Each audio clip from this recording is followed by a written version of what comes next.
Hey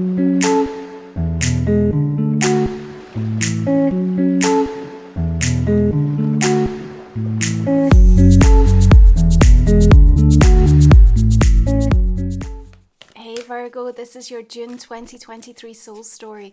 If you have a sun rising or your moon is in the sign, then this is your reading for the month ahead. It's Romy here. Thank you for supporting the channel and taking the time to tune in. So we're going to open up this month with the energy of the High Priestess. Now I feel like your mantra for June is, if I'm going to do it, I'm going to do it right. And I think that is going to get stronger as an echo as you make your way through this month ahead. You know, life is always giving you another chance, and I think there's something about the energy around June for you. You know, it's lighting up this 10th house, and you're really reviewing how you make your way in the world. And there is this spotlight around your work, your career, and your purpose. And to a certain extent, you know, maybe some of the rules have changed and things are evolving. And, you know, that might require some adjustments and course corrects, but it also means not losing what makes you you. And your High Priestess is really indicating that you have to trust the way in which you feel guided to respond, to activate, to assert, to express yourself through the course of this month. And sometimes, you know, productivity can feel a little bit slower this season, but you know, as we prepare for these retrograde energies, and also we welcome in the energy of solstice this month, it allows for a really powerful reflective moment. And you can still be deeply purposeful in that, even if it's about, you know, giving yourself the choice to take some rest and have some recuperation. There's something about this High Priestess energy that I feel is telling you that you have to be really unafraid of the crowd, whoever the crowd represents, you know, family members, friends, teams that you're connected to, society, because I think, you know, the way that you're starting to advocate for yourself and the shifts and changes that are taking place in terms of some of the things that you desire or how you see that you want to make an adjustment in your life comes from a place of entitlement because of the changes that you've been through and what you've endured. And I think maybe there will be like a family announcement or, you know, something that you will declare or share with those close to you. We're going to welcome a full moon in Sagittarius at 13 degrees coming in your 4th house. And it's important to focus on one thing. We can see the intent with which this small child is looking at this. Well, I feel like it's like Phoenix rising almost as we tap into the energy of death here with the major arcana. Now, this full moon in Sagittarius is also trining with Mars. So there's a tremendous amount of passion that's coming through. So the way in which you choose to share or to announce or to focus on something that feels very close to home, you know, the change or the adjustment that you want to make, what you're looking to release, or really seeing something come to its natural conclusion is very important because it's kind of setting you up for what comes next. And I really want you to move through June with this expectation that something incredibly extraordinary is just around the corner. Because like I said, life is always giving you another opportunity. And whether you feel like you're starting late or approaching things unconventionally, or even feeling like really wildly uncertain about the choices or what it is that's unfolding right now, this path that's emerging still has fulfillment and success written all over it for you. Now we're going to welcome, just after the full moon in Sagittarius, a Venus shifting sign into Leo. And here we have big gestures, and the notable thing to keep in mind is that Venus is going to go retrograde in Leo in July. So we're going to welcome the shadow from about the 19th of June.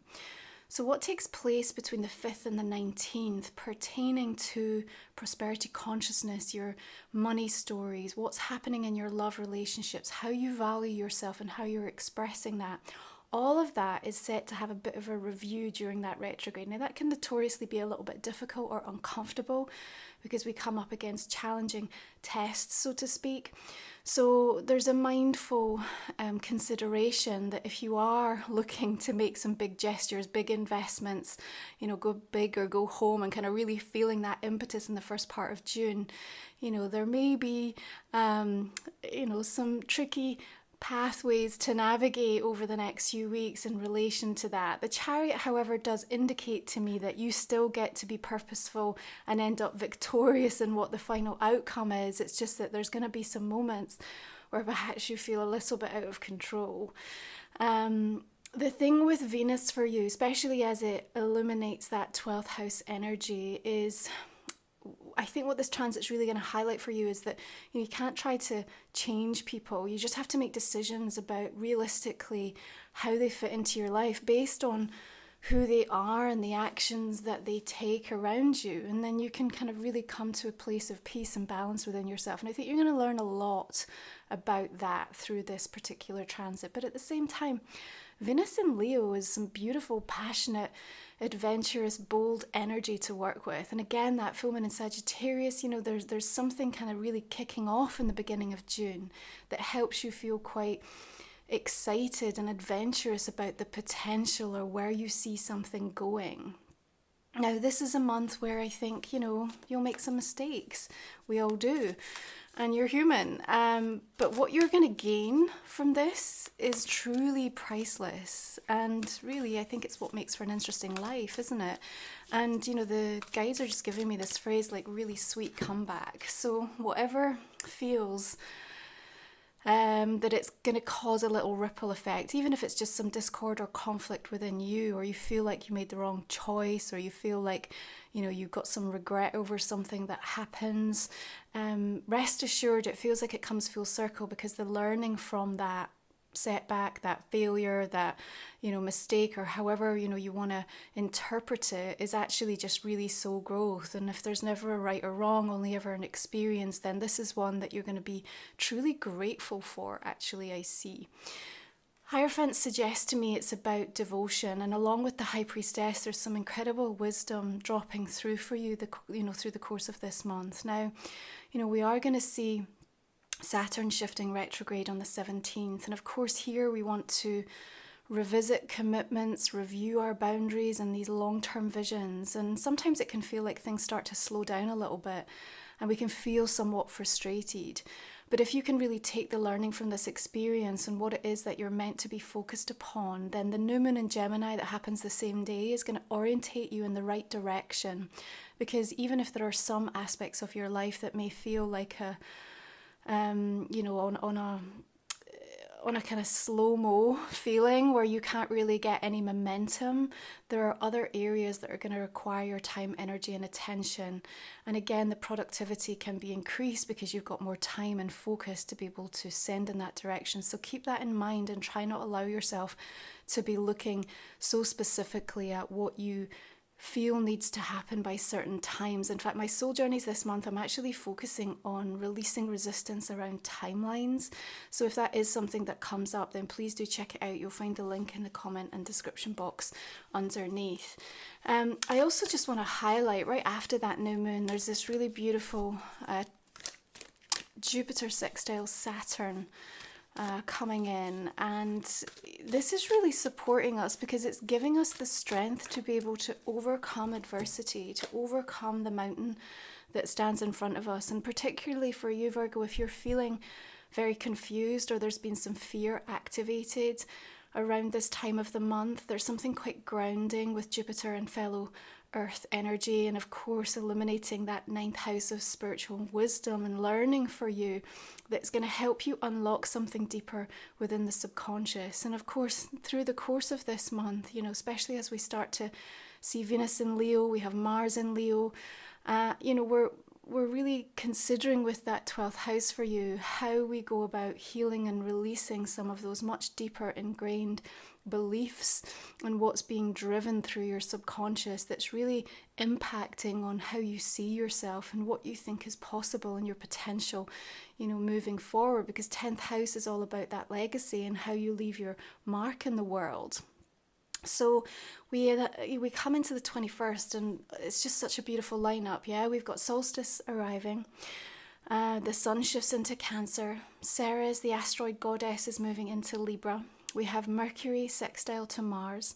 And so this still point gives an opportunity to reflect like mid-year where you stand. Now, I think around this time there's going to feel something that perhaps you're unclear as to how to deal with. And I suppose I want to say, like, practice the pause before you judge or assume or have any regret. If you just take a little bit of extra time to sort of figure out what something means for you.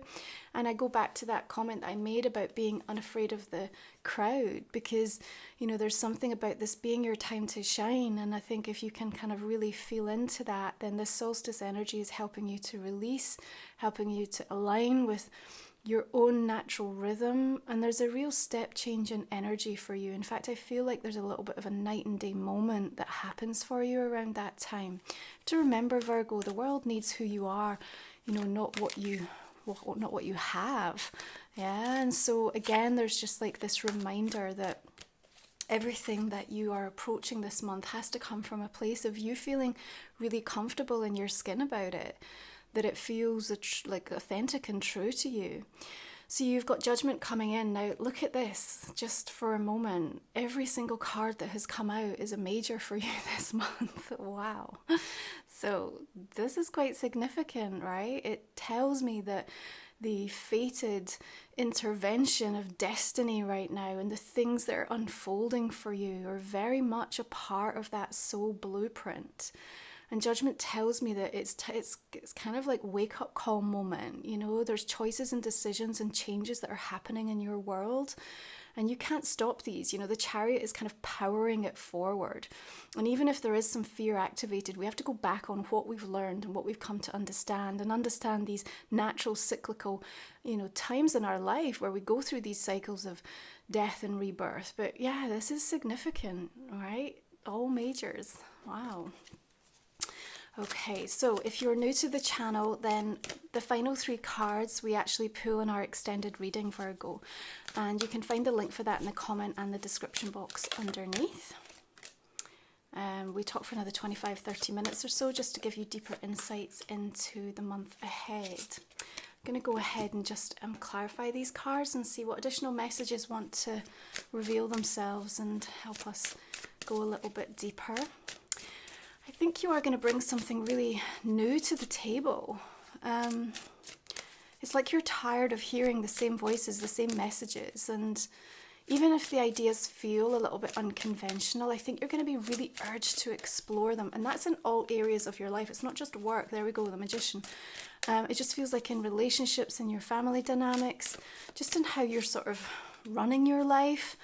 So yeah, there are things that I think you're going to want to try and explore and see how they work for you. Beautiful. 9 of Cups. 7 of Swords. Look at these aces coming up for you as well. Beautiful. Got another moon coming in here, and the Artist. That's an additional card in this particular deck. Really reminding you that you're having the opportunity to kind of almost look at a blank page in your life right now and just architect something completely new for yourself. Another High Priestess. Something really important being shared with you. You know, that 7 of Swords and the High Priestess suggests like there's a significance about the information that you're holding, and perhaps a need to hold it back until the right time. Knight of Wands. Okay, what about Judgment here? 10 of Swords. It's just like we can't go back, you know. Something has truly come to a point of finality and closure. All these majors are telling us this.